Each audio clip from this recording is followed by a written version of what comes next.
Section 2. Angelo looked up at the aide, took the report of the ship outbound, and scanned the manifest. Looked up. Why Hansford? The aide shifted his weight, distressed. Sir? 24 ships idle, and Hansford has a commission to launch, unfitted, and with what crew? I think crew was hired off the inactive list, sir. Angelo leafed through the report. Lucas Company, Viking-bound with a strip ship and a dock-bound crew, and Dayan Jacoby for a passenger. Get John Lucas on the comm. Sir, the aide said. The ship has already left the dock. I can see the time. Get me John Lucas. Yes, sir. The aide went out. In moments, the screen on the desk went bright and John Lucas came on. Angelo took a deep breath, calmed himself, angled the report toward the pickup. See that? You have a question? What's going on here? We have holdings at Viking. Business to carry on. Shall we let our interest there sink into panic and disorder? They're due some reassurance. With Hansford, we had an opportunity to engage a ship at below standard. Economics, Angelo. Is that all? I'm not sure I take your meaning. She carried nothing like full cargo. What kind of commodity do you plan to pick up at Viking? We carry as much as we can with Hansford in her present condition. She'll refit there, where facilities are less crowded. Refitting is the hire for which we got her use, if you must know. What she carries will pay the bill. She'll lade full on return, critical supplies. I think you'd be pleased. Dayan is aboard to supervise and to administer some business at our Viking office. You're not minded, are you, that this full lading include Lucas Company personnel or others? You're not going to sell passage off Viking. You're not going to pull that office out. That's your concern. That has to be my concern when ships go out of here with no sufficient cargo to justify their moving, headed for a population we can't handle if it panics. I'm telling you, John, we can't take chances on some loose talk or some single company pulling its favored employees out and starting a panic on another station. You hear me? I did discuss the matter with Dayan. I assure you our mission is supportive. Commerce has to continue, doesn't it? Or we strangle. And before us, Viking. Stations they rely on have collapsed. Let Vikings start running into shortages, and they may be here in our laps with no invitation. We're taking them foodstuffs and chemicals, nothing Pell may run short of. And we have the only 2 usable holds on the ship fully loaded. Is every ship launched subject to this inquisition? I can provide you with the company books if you want to see them. I take this amiss. Whatever our private feelings, Angelo, I think Dayan deserves commendation for being willing to go out there under the circumstances.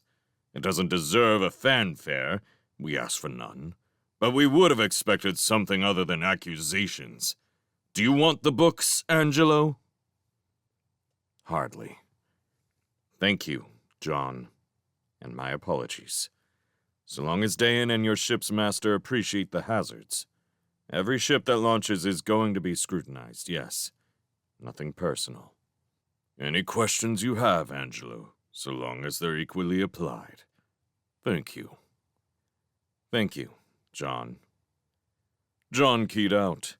Angelo did so, sat staring at the report, rifled through it, finally signed the authorization after the fact, and dumped it into the record tray. All the offices were running behind. Everyone. They were using too many man-hours and too much comp time on the queue processing. Sir? It was his secretary, Mills. Your son, sir. He keyed acceptance of a call, looked up in some surprise as the door opened instead, and Damon walked in. I brought the processing reports myself. Damon said. He sat down, leaned on the desk with both arms. Damon's eyes looked as tired as he himself felt, which was considerable. I've processed 5 men into adjustment this morning. 5 men isn't a tragedy, Angelo said wearily. I've got a lottery process set up for comp to pick up who goes and stays on station. I've got another storm on Downbelow that's flooded the mill again. They've just found the victims from the last washout. I've got ships pulling at the tether now that the panic's worn down, one that's just slipped, 2 more to go tomorrow.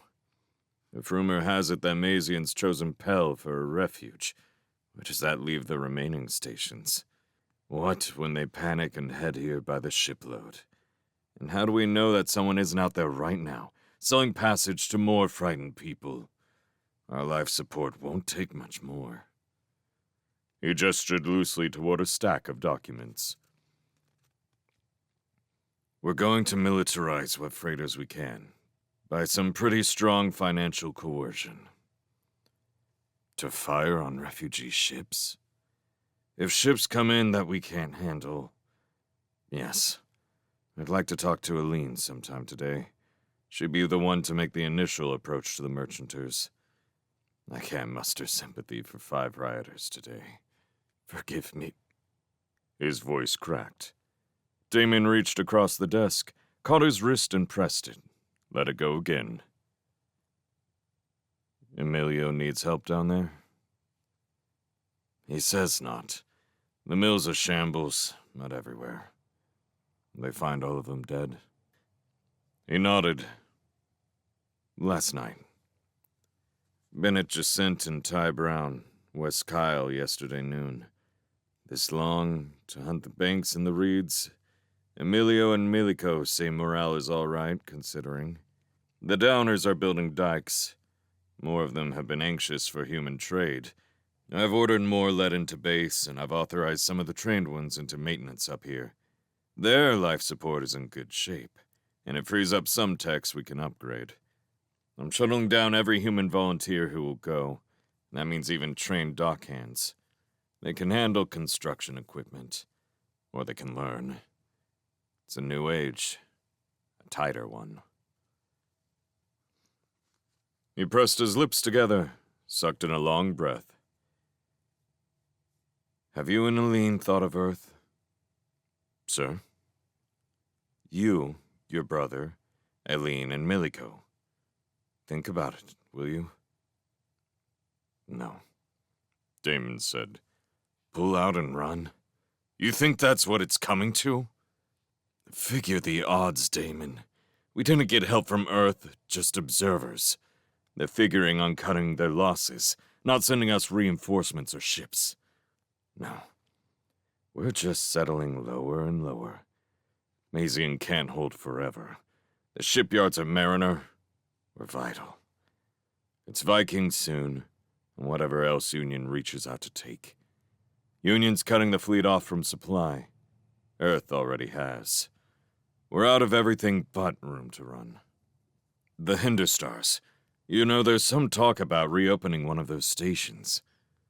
A dream. We'd never have the chance. If the fleet goes, Union would make it a target. Same as us. Just as quickly. And selfishly. Completely selfishly. I'd like to see my children out of here. Damon's face went very white. No. Absolutely no. Don't be noble. I'd rather your safety than your help. Constantines won't fare well in years to come. It's mind wipe if they take us. You worry about your criminals. Consider yourself an Aline. That's Union's solution. Puppets in the offices, lab-born populations to fill up the world. They'll plow up Downbelow and build. Heaven help the Downers. I'd cooperate with them. So would you. To keep Pell safe from the worst excesses. But they won't have things that easy way. And I don't want to see you in their hands. We're targets. I've lived all my life in that condition. Surely it's not asking too much that I do one selfish thing. That I save my sons. What did Emilio say? Emilio and I are still discussing it. He told you no. Well, so do I. Your mother will have a word with you. Are you sending her? Angelo frowned. You know that's not possible. So? I know that, and I'm not going. And I don't think Emilio will choose to either. My blessing to him if he does, but I'm not. Then you don't know anything, Angelo said shortly. We'll talk about it later. We won't, Damon said. If we pulled out, panic would set in here. You know that. You know how it would look. Besides that, I won't do it in the first place. It was true. He knew that it was. No, Damon said again, and laid his hand atop his father's, rose, and left. Angelo sat, looked toward the wall, toward the portraits which stood on the shelf. A succession of tridy figures. Alicia before her ancient, young Alicia and himself. A succession of Damons and Emilios from infancy to manhood, to wives and hopes of grandchildren. He looked at all the figures assembled there, at all the gathered ages of them, and reckoned that the good days hereafter would be fewer. After a fashion, he was angry with his boys, and after another, proud. He had brought them up to what they were.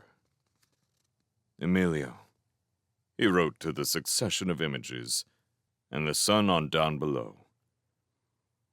Your brother sends his love. Send me what skilled downers you can spare. I'm sending you 1,000 volunteers from the station. Go ahead with the new base if they have to backpack equipment in. Appeal to the downers for help. Trade for native foodstuffs. All love. And to security. Process out the assuredly nonviolent. We're going to shift them to Downbelow as volunteers. He reckoned, even as he did it, where that led. The worst would stay on station, next to the heart and brain of Pell. Transfer the outlaws down and keep the heel on them. Some kept urging it. But fragile agreements with the natives, fragile self-respect for the techs who had been persuaded to go down there in the mud in the primitive conditions. It could not be turned into a penal colony. It was life. It was the body of Pell, and he refused to violate it, to ruin all the dreams they had for its future. There were dark hours when he thought of arranging an accident in which all of Q might decompress. It was an unspeakable idea, a madman's solution, to kill thousands of innocents along with the undesirables, to take in these shiploads one after the other, and have accident after accident, keeping Pell free of the burden, keeping Pell what it was. Damon lost sleep over 5 men. He had begun to meditate on utter horror. For that reason, too, he wanted his sons gone from Pell. He thought sometimes that he might actually be capable of applying the measures some urged, that it was weakness that prevented him, that he was endangering what was good and whole to save a polluted rabble, out of which reports of rape and murder came daily.